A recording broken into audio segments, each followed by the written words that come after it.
है चमकदार।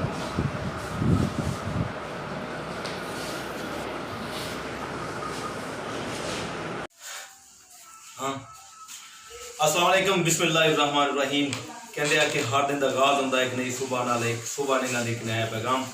आज सामने थोड़ी वीडियो और मैसेज और इस तरह की लैके आया कि कहते हैं कि जिन्हों अल्लाह रखे उन्होंने कौन चखे किनू अगर कोई कहते हैं कि इस इंसान को सारी दुनिया मारन आ जाए, पंजाबी कहते हैं कि उनके जो क्या सियाने बंदे कहते रब तो नहीं आता बोले फिर कोई गल नहीं। तो इसी तरह एक ऐसे दोनों छोटा जिहा लड़का है जिसकी उम्र बिल्कुल तकरीबन 14-15 साल है, 14-15 साल एज है। तो उनके नाम लाने आ तो तुम तारफ करा दें कल परसों कल का वाक़या तकरीबन 10-11 का वाक़या है। तो अपने स्कूल को खेड रहा सी ते अचानक एक हवाई दोनों ग्रुपों का तसादम होया सी, उहदे विच लड़ाई हो रही सी ते फायरिंग चली। तो जो फायरिंग चली तो उहदे छोटे वीर नूं की नाम अबू बकर इनू गोली लग गई। तो गोली कित्थे लगी हो मैं तुहानूं वीडियो नाज़रीन तुसीं देखिया थोड़ी देर बाद कि गोली भी बिल्कुल सेम एन गर्दन दे बिल्कुल तुसीं देख सकते हो। तो अबू बकर कैमरा मैन दिखावे बिल्कुल इत्थे गोली लग गई थी और विच ही रुक गई।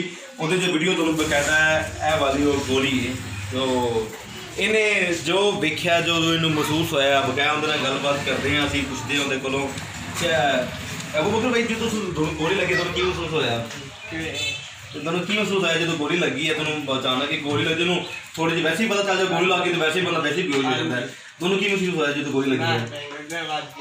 अच्छा यार सही गल है कि कहते कि या वट्टा वजया या गगड़ वजी है। यह गोली है उनका हो लगना जो हिस्सा जो लग्या तुम देख सकते हो कि छोटा वो बकर लड़का है यार, एक मासूम जै एक प्यारा जहा बच्चा है। तो सोचने वाली गल है कि जो लगी कहता है कि मैंने इंज लग्या जिवें कोई वट्टा वजया या गगड़ वजी आ। अच्छा तो फिर गोली लगी तो फिर तुम जो गगड़ वजी या वट्टा वजया तुम की किया घर आए हो कि दोस्त नूं विखाया या कि किते गए हो? अच्छा तुम बाजार टुर तो गए हो कहता कुछ नहीं हुआ तुम्हें दा? अच्छा फिर बाजार किन्ने को गए हो? डॉक्टर को डॉक्टर ने फिर की किया? अच्छा उन्होंने पता चल गया गोली लगी है? अच्छा उन्होंने नहीं पता चलिया फिर किन्ने क्लियर हॉस्पिटल गए? मोटरसाइकिल बैठ गया कि वैसे गड्डी गुड्डी दे? अच्छा मोटरसाइकिल से फिर डॉक्टर ने जो क्लियर हॉस्पिटल चेक किया तो फिर उन्होंने किया? अच्छा फिर तेरे बाद का होशो आवाज गुम हो जाते हैं घर वालों के भी भरावां के भी दूसरे रिश्तेदारों के गोली लगी है तो बिल्कुल तुम मैं वीडियो देख रहा था कि गोली बिल्कुल उमें नजर आ रही है ठहरी है। तो ऐसा कुछ भी तेरे दिल में कोई ऐसा गुमान गया हो यार मैं तो गोली लग गई है कि कोई ऐसा महसूस होया तुमने? कुछ भी नहीं यार नाज़रीन देखने वाली गल है कि सोचने वाली गल है कि अकल दंग रह जाती है। छोटा उम्र का बच्चा है गोली लगी है बिल्कुल एनी अंदर दंस गई है। तो अलहमदुलिल्लाह लख लख शुक्र कि मुंडे अल्लाह ताला नवी जिंदगी दी है उनके घर वास्ते बहुत बड़ी खुशी की गल है कि सच्ची पंजाबी कहते हैं जिन्होंने रब ना मारे बंदा नहीं मार सकता। तो मैंने भी बहुत ज़्यादा खुशी हुई कि मैं कल वीडियो देख रहा था लेकिन कल मैं किसी होर जगह गया सा तो मेरा अज जो मैं फर्स्ट टाइम आया तो मेरी कोई ख्वाहिश हैगी कि मैं उस लड़के ने उस नौजवान को मिलना चाहवा।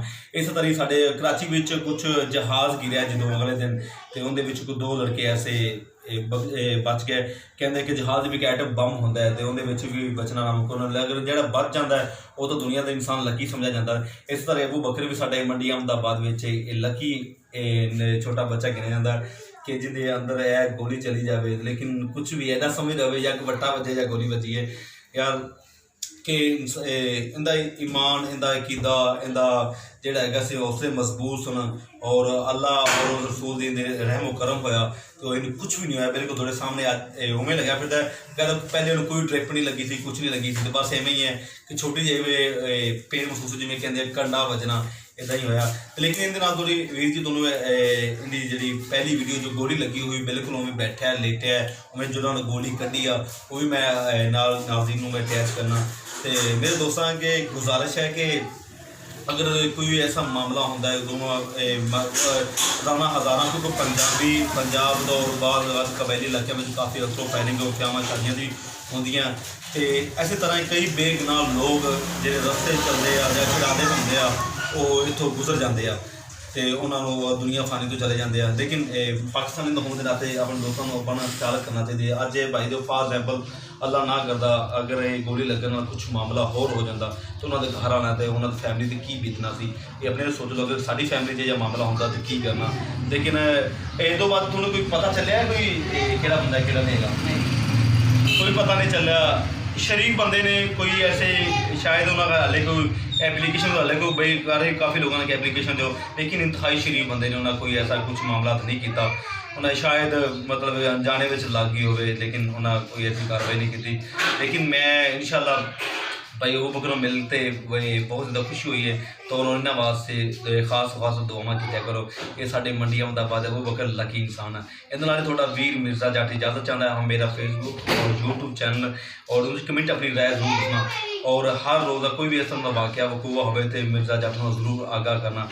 ठीक है, मिर्ज़ा जाट इजाज़त चाहता है। अल्लाह हाफ़िज़।